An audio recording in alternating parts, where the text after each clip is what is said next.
All right, so we've talked a little bit about the Franks. Now, the Franks have one really historically fascinating line of kings. And these kings end up having some really romanticized stories that come out of them.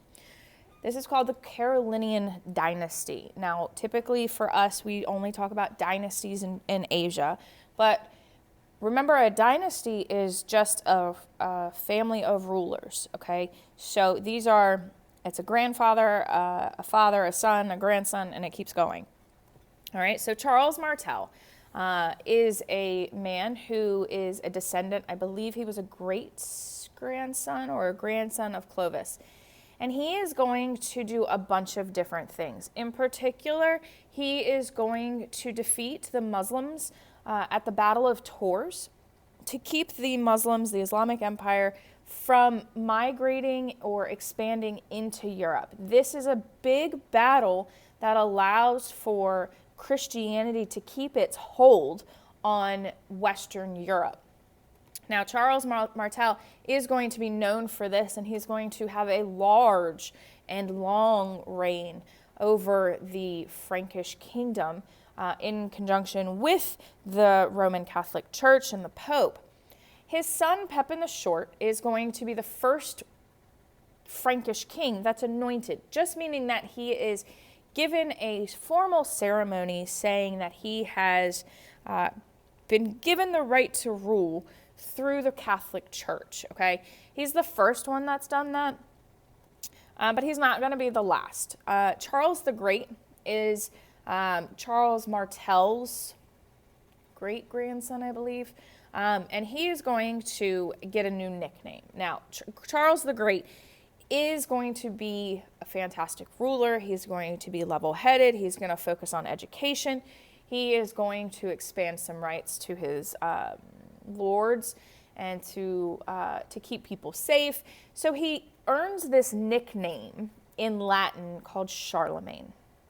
Now, this man, Charles the Great, is going to actually control the entire Frankish kingdom in Gaul, in Western Europe, and he does this through respect and not just fear. He also is going to unite Western Europe, all of Western Europe, under this banner of Christianity and of fairness. He does this in such a way that people want to be part of his empire because he is such a level-headed king. So what is Charlemagne really known for other than all of that? He's going to rule for a really long time, which shows how much peace he's going to bring towards the empire that he's creating. And it's going to show that he is able to control with help and bring more prosperity to the area. He is going to bring back the power by working with the Pope. And at this time, the Pope, the Catholic Pope, is the one who crowns a Frankish king to be emperor of the Holy Roman Empire. And that's a big difference. He's no longer, if you're crowned by the Pope, you're no longer just a king. You are a representative for the Roman Catholic Church in this Holy Roman Empire, connecting all of these Christian areas. And if you are crowned by the Pope, then you work with the Pope and create a type of theocracy that has a little bit more emphasis on religion over government. And for a lot of kings, that's not going to be a problem. The Roman culture that once was, before the fall of Western Rome, is reinterpreted. Remember that safety, that prosperity, the uniform currency, all of those things need to be brought back, but in a different way so they can last even longer. Charlemagne, just as other kings have known, understands the power of catering, of helping, of working with the poor or lower classes. At this time, we've gotten rid of slavery in the forms that we've known up to this point. So we have this class of people that need help. They need jobs. They need homes. They need society to give them something so they can work and be happy. Well, so Charlemagne is going to build or rebuild all of the roads that connect city to city, allowing for trade to increase, allowing for prosperity to continue to happen, for self-sufficiency on these little farmsteads. He's also going to have churches built on all of these, at this time we're going to call them fiefs. Now, these fiefs are completely self-sufficient, so you obviously have to have a church so that the Christianity can still be part of your life. And within these fiefs, you're also going to build schools inside of the churches. Once Charlemagne starts to build all of these things, Pope Leo III knows that he has to have some type of hold on Charlemagne. Charlemagne, up to this point, hasn't been crowned Holy Roman Emperor, and he doesn't actually want to, because he understands that if the Pope crowns him, gives him this title, the Pope can also take away that title. And so Charlemagne doesn't necessarily want the title, but Pope Leo III wants him to have it. So on Christmas, one year, Charlemagne is in Mass. He goes to Mass for the Christmas service, and before the service is done, Charlemagne is brought to the center of the pulpit, and he is actually crowned in front of hundreds of people, Holy Roman Emperor. He is basically tricked into being crowned. He's not exactly excited about this, but he deals with it. So the Christian church is going to be kind of the controller of information and the government. Charlemagne doesn't want this, but this is how it happens, and this is how it's going to stay for quite some time. Roman government authority at its source, just the political understanding of the Roman government before it fell, was losing power. So the one thing that united everybody in Western Rome became the Roman Catholic Church. The church, not the language, not the government, not the citizenry. The church itself is what's going to unify Western Rome, which allows the Pope to anoint or choose the emperors of the Holy Roman Empire. It also allows the Pope to have more control over where the missionaries are going to go. Remember, the Germanic tribes can't read or write, so the Pope is going to send the missionaries with this understanding that they need to explain this religion and convert these people through traditions that can be adapted to their own personal tribal traditions.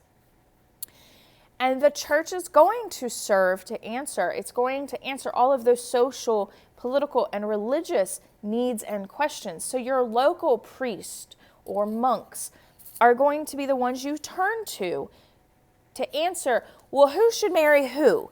Well, what's the actual ruling on this law? What do we do about this problem?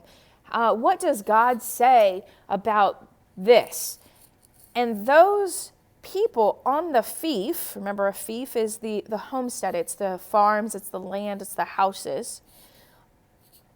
The monks and the friars and the priests are going to be the glue that holds everything together. And if that monk or priest or friar turns against somebody, then there's going to be a a tug of war of power. Remember that every fief, let me pull everything up. Every fief is going to have all of these things that are almost completely controlled by the church. So the church's power becomes the most important thing. The church becomes the driving force. The monasteries that are built on these fiefs. Now, a monastery is a building where monks, priests, friar are going to live. These monasteries are going to be the center of education. This includes schools, libraries, copying of books that have been lost. It's going to be where they take care of the poor and the sick. They're not military. The monasteries, the church at this time don't have a military per se. They have control of the people who control the military. The other thing that happens during the time before Charlemagne came to be, the books that were created during the Greco-Roman era, the scientific advancements, the stories that were done, the paintings that were created, the sculptures that were created, all of this stuff is going to fall apart and be destroyed one way or another. So these monks in these monasteries are going to start copying these books. And because most people cannot read, they're going to create pictures out of certain letters to tell the story to the people who cannot read the actual words. These are called illuminated manuscripts. The illuminated manuscripts are very decorative, and it's going to take years to create one book. A monk will spend years just focusing on one book to share with other monasteries. Gregory the Great, after Charlemagne has passed, he is a new pope that has come into power, and he sees that these churches, the churches that are on the fiefs, have so much power, but they don't have a way to be fully involved in politics. So what Gregory the Great is going to do is he's going to start raising money through tithing to build more roads, repair the roads that are there, help the poor, feed the poor, help them when they're sick, give them shelter when they need it. And he's also going to raise armies. He's going to have the first military that is controlled solely by the Catholic Church. Charlemagne is going to eventually, we've talked about it, is anointed, and most popes are going to continue to anoint the kings, the Frankish kings, to become Holy Roman emperors. Those local priests are going to not have a military. Only Gregory the Great would have a military. Only Gregory the Great. Everybody else is only there to create illuminated manuscripts, care for the sick, feed them, clothe them, shelter them, and provide shelter for travelers. That's it. The owner of the fief would be the one who creates the military to protect the people that are on his own personal fief.